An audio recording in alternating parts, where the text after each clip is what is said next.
Pulang ke kampung, ada penerimaan dosen. Tapi takut mau ikut tes dosen, nggak punya backing, nggak punya orang dalam, nggak punya kenalan pejabat. Mak, nanti kalau aku ikut tes apa lulus? Rezeki tidak berpintu, nak. Semua orang mengatakan kau tidak lulus. Kalau lulus kata Allah maka lulus. Andai kau tidak lulus jadi PNS, jadi pengalaman. Engkau tidak akan mati kalau sudah dijamin Allah. Innama amruhu idza arada syai'an ayyakula lahu kun fayakun. Saya ikut tes dosen. Lalu kemudian tes pertama TPA. Wah, kalau cuma TPA, saya pikir tes pembacaan Al-Quran. Rupanya tes potensi akademik. Bahasa Arab 100 soal, bahasa Inggris 50 soal bahasa Arab, 50 soal bahasa Inggris, 100 soal tes macam-macam. Bahasa Arab bisa, bahasa Inggris bisa. Ini yang macam-macam ini soalnya juga macam-macam. Tono, Tini dan Tony menjaga warnet. Tony tidak bisa jaga malam karena pagi dia kuliah. Tini tidak bisa jaga pagi karena sore dia kerja. Tono dan Tini tidak bisa bekerja sama karena pernah pacaran. Jam-jam berapa saja mereka bisa kerja sama? La ilaha illallah Muhammadur Rasulullah. 4 tahun di Mesir, 2 tahun di Maroko, nulis tesis 300 halaman. Begitu ikut tes CPNS, yang ditanya Tono, Tini dan Tony. Apa ini? Cobalah pertanyaan yang berkualitas sedikit. Jika kecepatan cahaya adalah 300.000 km per detik, dari Masjidil Haram ke Masjidil Aqsa jaraknya 1.500 km. Kecepatan cahaya 300 km per detik. Berapakah waktu yang perlu digunakan untuk Isra Mi'raj? Mantap kan? Insya Allah soal seperti itu akan ada nanti dari Badan Kepegawaian Negara BKN kalau yang duduk buat soal adalah tamat pesantren. Tono, Tony dan Tini jangan tanyakan lagi. Akhirnya keluar pengumuman 200 soal lulus. Saya sudah lulus jadi dosen, Pak. Belum. Punya ilmu banyak, kalau nggak bisa ngajar gimana? Berapa banyak orang punya ilmu di kepalanya tapi nggak bisa ngadapin orang banyak. Dalam hati saya, kami di pesantren sudah biasa muhadharah, Pak. Berapa kali kami lari nggak mau ikut muhadharah. Cabut sembunyi dalam lemari, cabut masuk ke atas dek atap. Zaman saya dulu, kami dulu nakal-nakal. Adik-adik sekarang coba lihat baik-baik, sopan-sopan. Kami dulu di bawah sedikit level dari hantu. Muhadharah dari kelas 1 kita udah terbiasa muhadharah. Setiap pekan kita muhadharah, biasa ngadapin orang banyak. Maka ketika dites ngajar, saya tanya, di kelasnya berapa orang, Pak? 25 orang. Nah, saya ngajar biasa aja. Nanti saya ngajar apa? Sesuai dengan mata kuliah keahlian mengajar ilmu hadis. Oke, saya masuk. Assalamualaikum mahasiswa-mahasiswi semua. Rupanya mereka di dalam itu sudah dites untuk supaya buat kita grogi. Jadi dia ngeliat kita terus.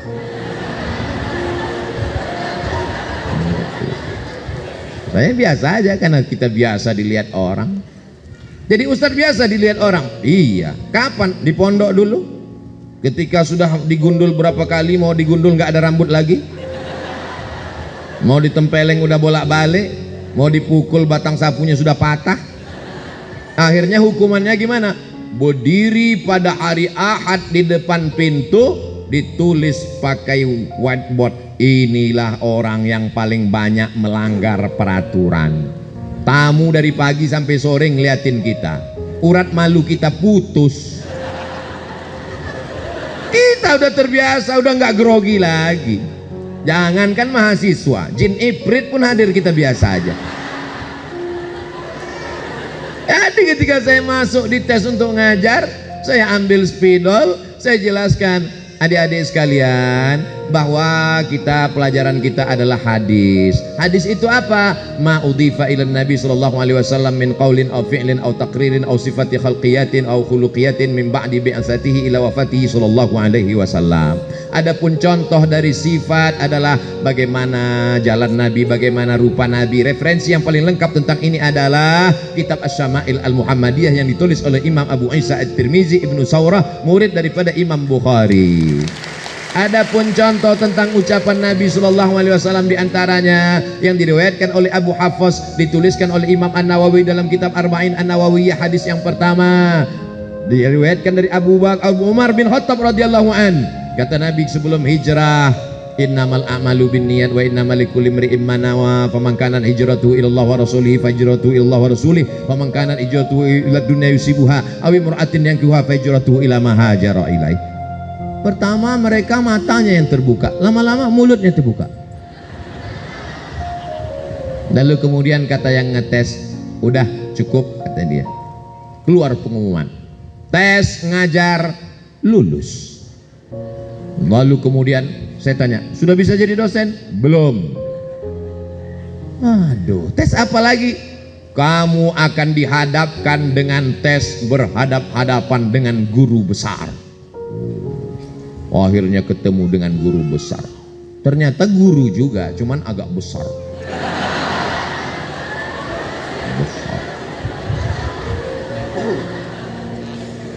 Di mana kamu belajar? Saya S1-nya di Mesir, Pak. Terus S2 di mana? S2 saya di Maroko, Pak. Tapi dari tatapan matanya aku bisa tahu bahwa dia mulai terkagum-kagum. Kita pede, karena kita dari pondok sudah pede, kita bahasa Arab, kita bahasa Inggris.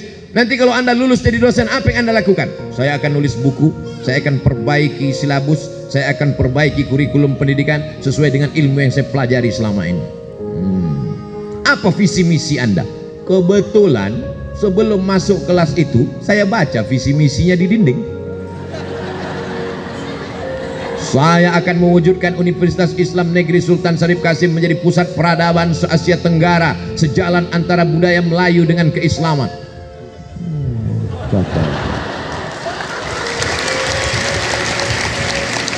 Kita dididik untuk disiplin, disuruh datang jam 8, jam 7.30 kita sudah siap. Di pondok kita disiplin. Kenapa kita disiplin? Karena telinga kita sudah terbiasa dengan teng teng teng teng teng teng teng teng.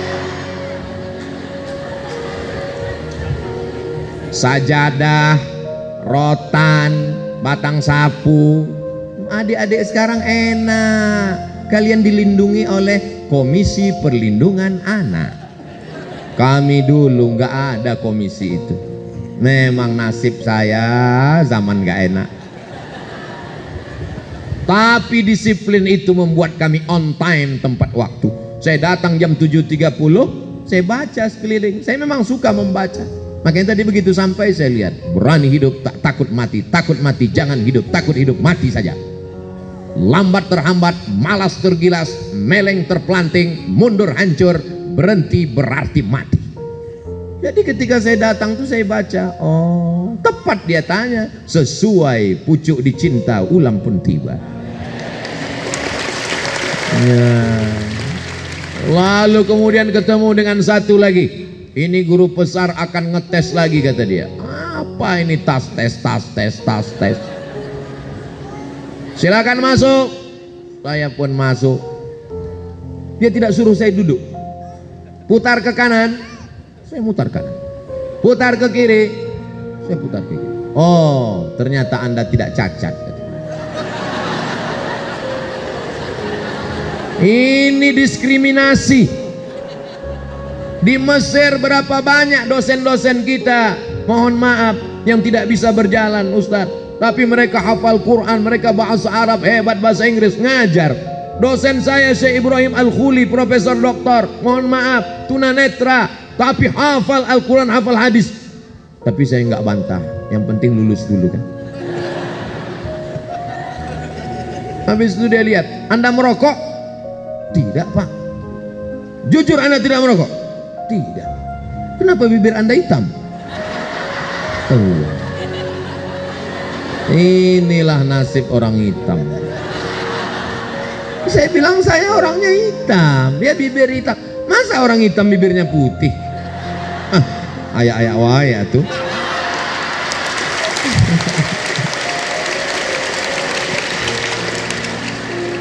Akhirnya lulus ngajar, tapi saya tetap tidak meninggalkan ceramah. Saya tetap berceramah di masjid karena saya dididik di pesantren muhadharah. Walaupun jadi dosen, walaupun jadi pegawai negeri, walaupun PNS, jangan tinggalkan tausiah di masjid. Setiap subuh Sabtu saya ngajar hadis di masjid yang nggak ada orangnya. Pertama saya ngajar jamaahnya setengah sop, lebih banyak tiang daripada orang. 4 tahun ngajar hadis di Masjid Akramun Nas Universitas Riau, penuh masjid, nggak muat lagi. Pindah ke masjid yang baru 2 lantai, namanya Masjid Al-Falah, Jalan Sumatera, Pekanbaru. 2 tahun ngajar hadis, penuh juga. Pindah ke Masjid Agung An-Nur. Baru setelah itu ceramahnya direkam, diupload di YouTube. Ada yang sakit hati, dibully, diejek, diusir, viral. Akhirnya ketemu dengan adik-adik hari ini, tapi saya tetap tidak meninggalkan kuliah. Saya tetap kuliah. Waktu mendaftar di Sudan tahun 2017, lahir 1977, daftar S3 2017, umur sudah 40 tahun, tapi aku mesti doktor. Tetap saya kuliah, tetap daftar ke Sudan di Omdurman Islamic University. Selesai disertasi saya 600 halaman. Judulnya Syekh Muhammad Hashim Asy'ari wajuhuduhu fi nasris sunnah fi Indonesia. Disidangkan oleh 3 guru besar hadis. Lalu kemudian saya pun pulang, diundang oleh Universitas Islam Sultan Syarif Ali di Brunei Darussalam, diberikan visiting profesor sampai hari ini. Kemarin WA-nya baru masuk, diperpanjang lagi sebagai visiting profesor di University Islam Sultan Syarif Ali Brunei Darussalam.